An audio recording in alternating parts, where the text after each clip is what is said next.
Good morning everyone. Today we are going to start properties of materials under the topic sorting materials into groups. Means how we can group certain materials as to a particular category because they are showing a particular property. So this we are going to discuss today.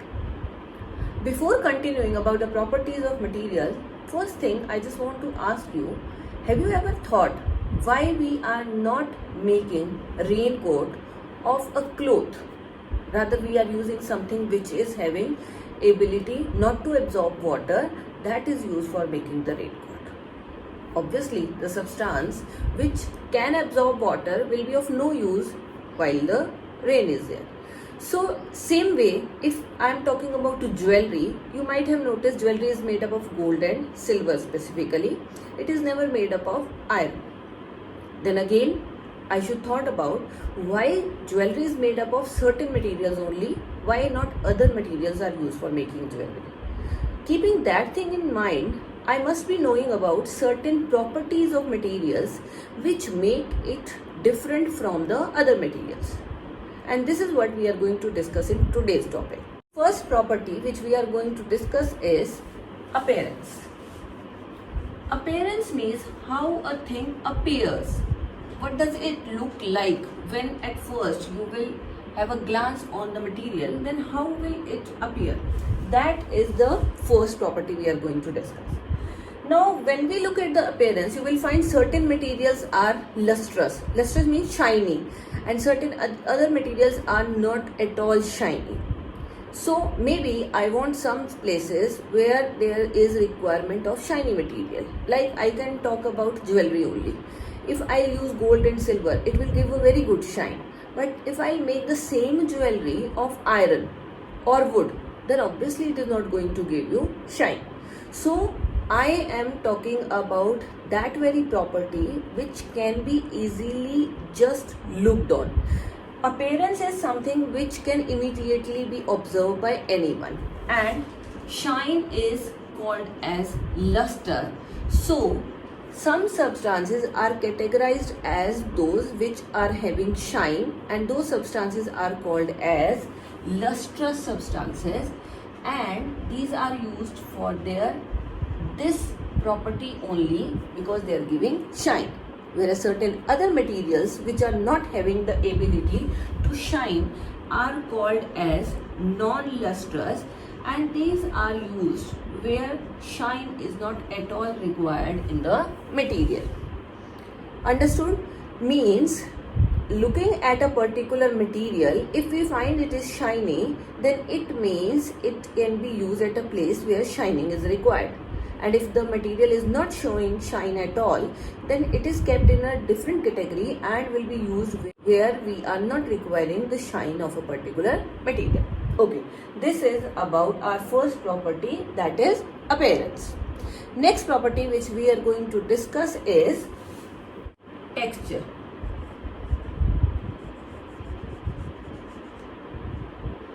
Texture is another property which cannot be observed straight away. Means if I look at something, then I cannot identify whether the thing is having roughness or smoothness.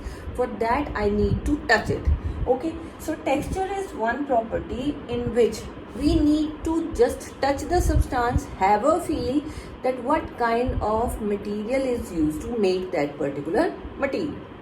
Now texture is something which can be felt and not seen.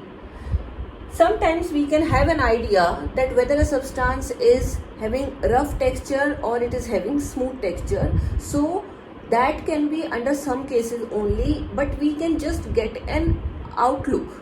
We cannot specify, yes, the substance is rough or smooth.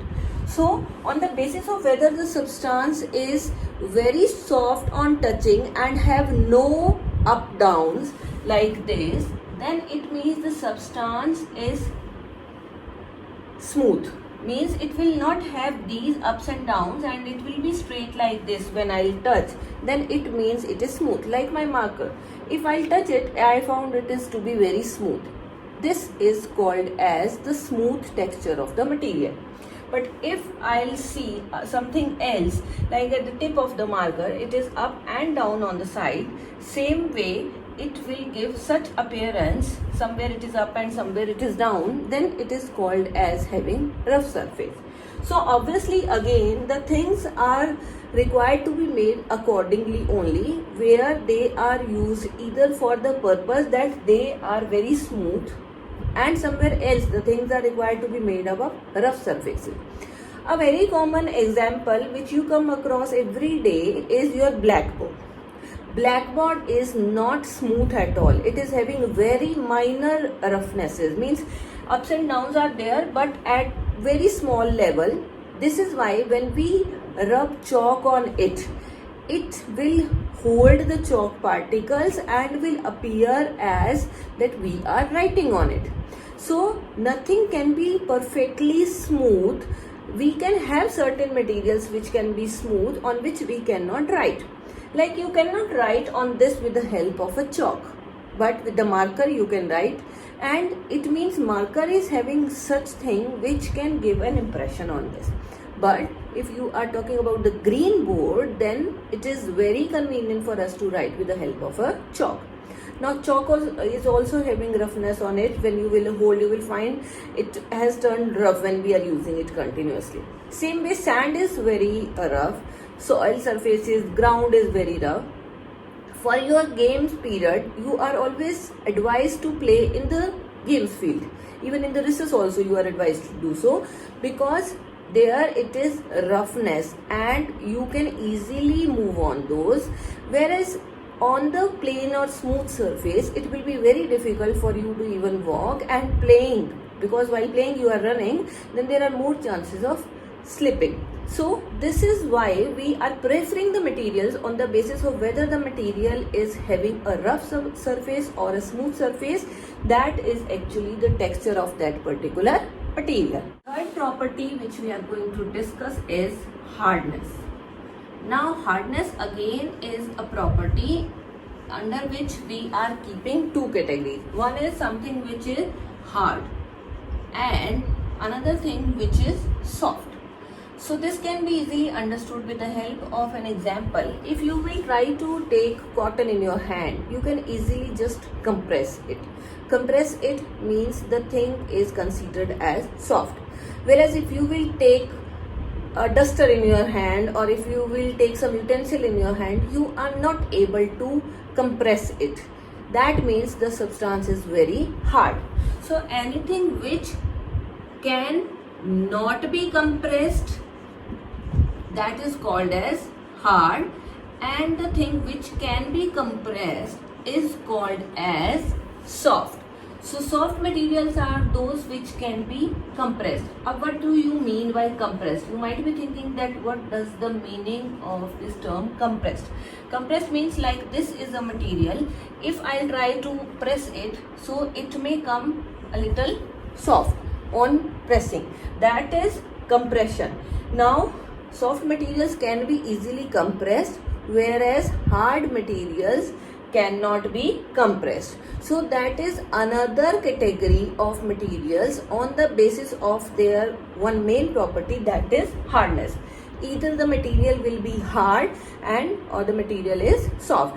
This is why we are using the soft materials for making our mattresses, so that we can easily lie down on the soft material. When you will lie down, then it will be compressed at the places where your body weight is given.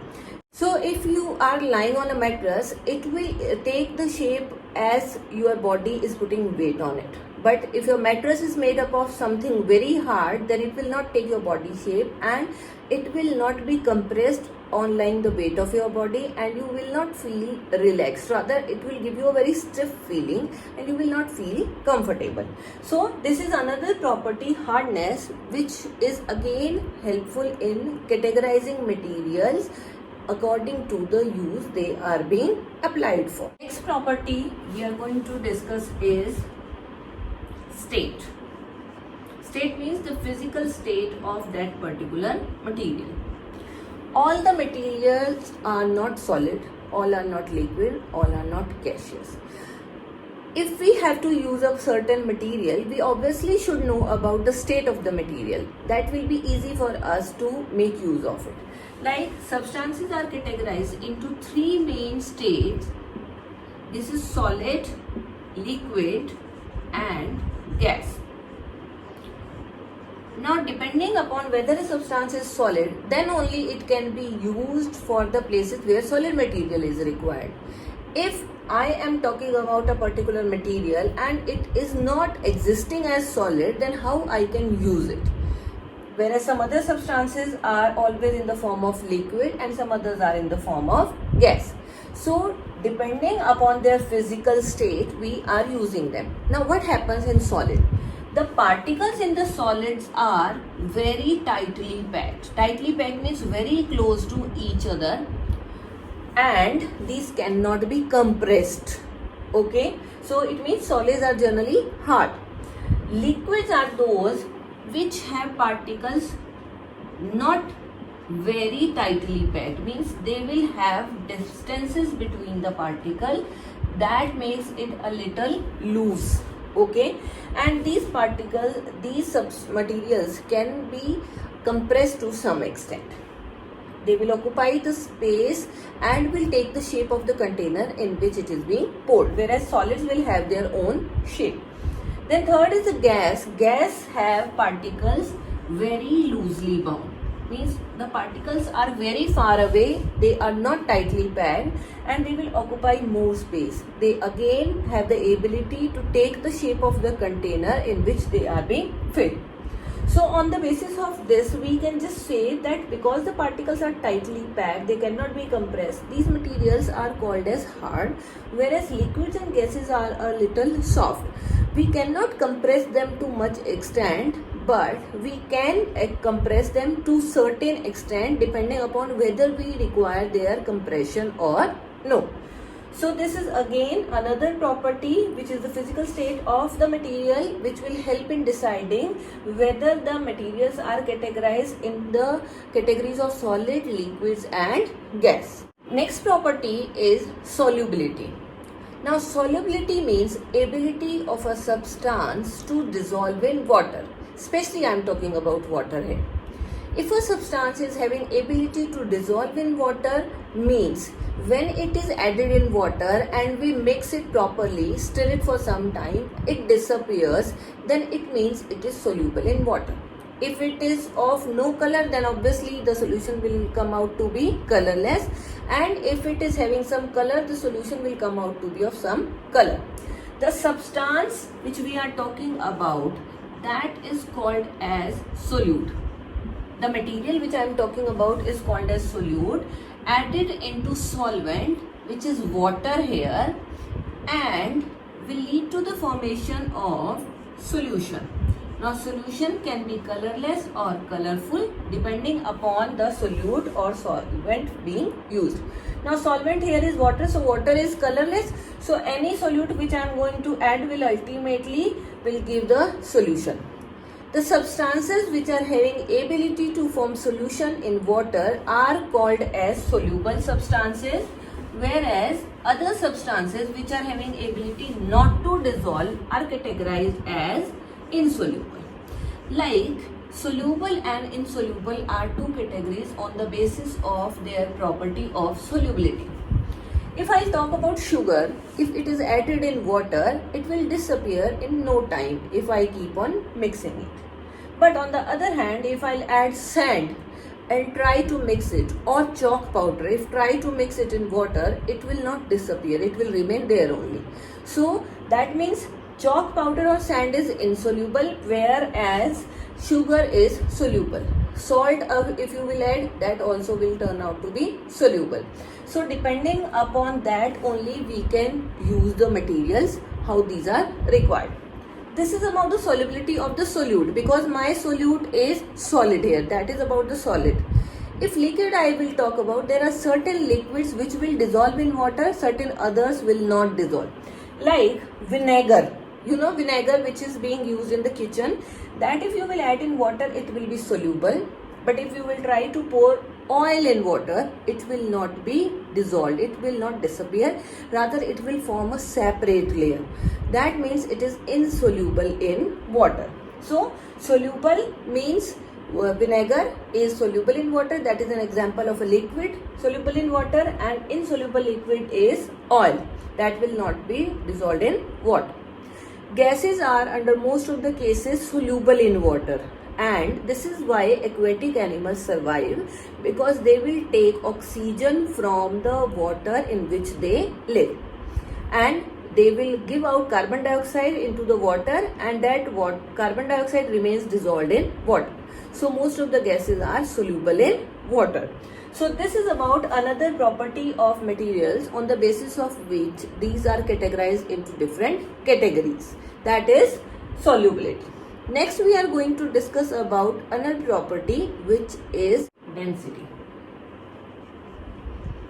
Now density is basically a property which is derived by a formula, mass upon volume. Okay, that you will be learning in your higher classes, but for now you can have an idea that either the density is high, means particles are very close in a particular area, and in low density the particles are far away in a particular area, means more particles are enclosed. Like if this is a box, if here are approximately 20 particles, then it is called as having high density. But in the same area, if there are 10 particles only, it means it is having low density. Okay, so density helps in deciding whether a particular substance will float or sink in water. Here we are talking about water. So what we have to do, you can take either a coin or a leaf. Now when you will put coin in a glass of water, it will go down and it will sink, whereas the leaf will remain floating. The reason is, whatever is the density of water, we are comparing everything with the density of water. So it means the density of water is more and the density of leaf is low. So that is why it is floating. Whereas density of coin is high, that is why it sinks. Any substance which have density more than water will always sink in water, whereas the substance which have density less than water will always float on water. This is another property which is considered very important on classifying the materials into groups, because high density substances will be kept separate. They cannot be used for such activities where we need to have floating ability. Like if I'll talk about a cotton ball, when you will put in water, initially it will float, but with the passage of time you will find that it is going to sink and will be at the bottom. Why? Because earlier the cotton ball is having air present in the particles between, but with the passage of time air goes out and water will take its place, and ultimately it will become more in weight. One is the weight of water plus the weight of the cotton itself, so it will become having more density than water, and ultimately it is going to sink. So density is the property on the basis of which the materials are categorized as either floatable or sinkable. Means either the substance will float on the surface or it will sink at the bottom. So this is about density. Last but not the least, we have another property, that is transparency. Transparency basically means ability to see through. Okay, we are not able to see through all the materials. There are certain materials through which we can clearly see, and there are certain other materials through which we can see but partially, and there are certain other materials through which we cannot see at all. On that basis, we can categorize the materials into three categories. Either the material will be called as transparent, through which we can see clearly, or the material can be classified as translucent, means through the materials we can see but partially, means it is not clear, we are not able to see what is present behind the material, that is not seen clearly. And third is opaque, through which we cannot see at all. So on the basis of this property, we have categorized into three categories: transparent, translucent and opaque. Now transparent are those materials through which we can see clearly, okay, like glass. If you talk about, you can see very clearly through glass. Translucent is that through which we can see but not clearly, like if there is a lot of dirt deposited on the glass, or if you talk about butter paper, trace paper, or your glasses which are having frosting on it, frosted glasses, then we are not able to see clearly. We can have an idea, yes, what is present behind, but we cannot have clear idea of it. So those substances are called as translucent. And third is opaque, through which we cannot see at all what is present. So wood, if you talk about, is considered as an opaque material because we are not able to see through it. Now depending upon this, we can use them accordingly. Like wood is used for making the doors, because we don't require our doors to be transparent every time. We make windows with the transparent material, and somewhere we even use the frosted glass, means translucent material is used for making the windows. Depending upon our requirement, we are using the materials upon the basis of their property, which is called as transparency. More the material is having ability to see through, we use accordingly, and no ability to see through it, then we'll use it accordingly. So this was all about our 7 main properties of materials, on the basis of which we can categorize them into different groups. First we have discussed is about appearance, then texture we have discussed, then hardness, then state, then solubility, then density, and then transparency. So this was all about properties of materials in the chapter sorting materials into groups. Hope now the topic is clear to you all very nicely.